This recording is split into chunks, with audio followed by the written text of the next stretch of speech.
Kids, siapa yang tahu bagaimana perkembangan teknologi ruang angkasa? Perkembangan teknologi ruang angkasa mulai muncul pada masa Perang Dingin tahun 1947 sampai dengan 1991. Bagaimana ya perkembangannya? Yuk kita cari tahu bersama. Munculnya politik balance of power.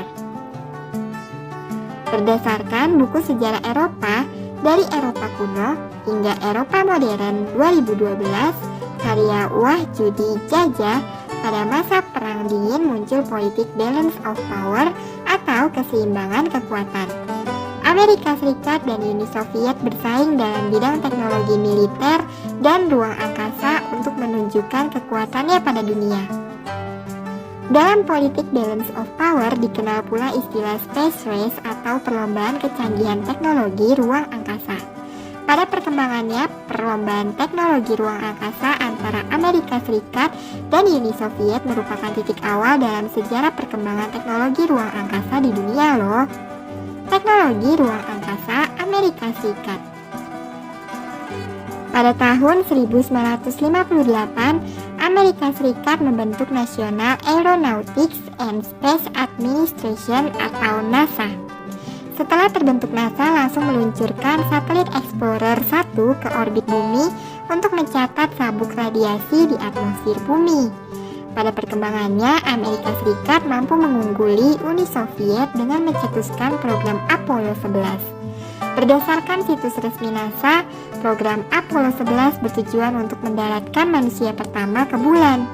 Pada 16 Juli 1969, Neil Armstrong, Buzz Aldrin, dan Michael Collins yang merupakan astronot Apollo 11 berhasil mendarat di bulan dan mengibarkan bendera Amerika Serikat. Teknologi ruang angkasa Uni Soviet.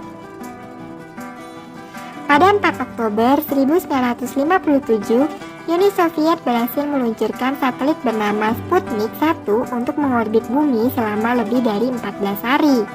Dengan peluncuran Sputnik 1, Uni Soviet menjadi negara pertama di dunia yang mampu mengirim satelit ke ruang angkasa. Uni Soviet kembali mengungguli perlombaan teknologi ruang angkasa dengan mengirim manusia pertama ke ruang angkasa pada 12 April 1961. Uni Soviet berhasil mengirimkan seorang kosmonot bernama Yuri Gagarin untuk mengorbit bumi menggunakan pesawat ruang angkasa bernama Vostok 1 dan mengelilingi bumi selama 108 menit. Setelah misi itu, Uni Soviet terus mengembangkan teknologi ruang angkasa dan menambah durasi pengorbitan bumi dan mengirimkan kosmonot perempuan pertama ke ruang angkasa yaitu Valentina Tereshkova. Dampak positif dan negatif perkembangan teknologi ruang angkasa. Dampak positif: memajukan bidang informasi dan komunikasi dengan penggunaan satelit komunikasi. Berkembangnya ilmu astronomi. Memajukan sistem penginderaan jauh dengan penemuan Global Positioning System atau GPS. Dampak negatif: munculnya space junk atau sampah ruang angkasa yang berasal dari eksplorasi antariksa Amerika Serikat dan Uni Soviet, menggunakan kecanggihan teknologi ruang angkasa sebagai alat politik untuk menanamkan pengaruh di negara-negara internasional. Nah, itulah sejarah perkembangan teknologi ruang angkasa serta dampak positif dan negatifnya.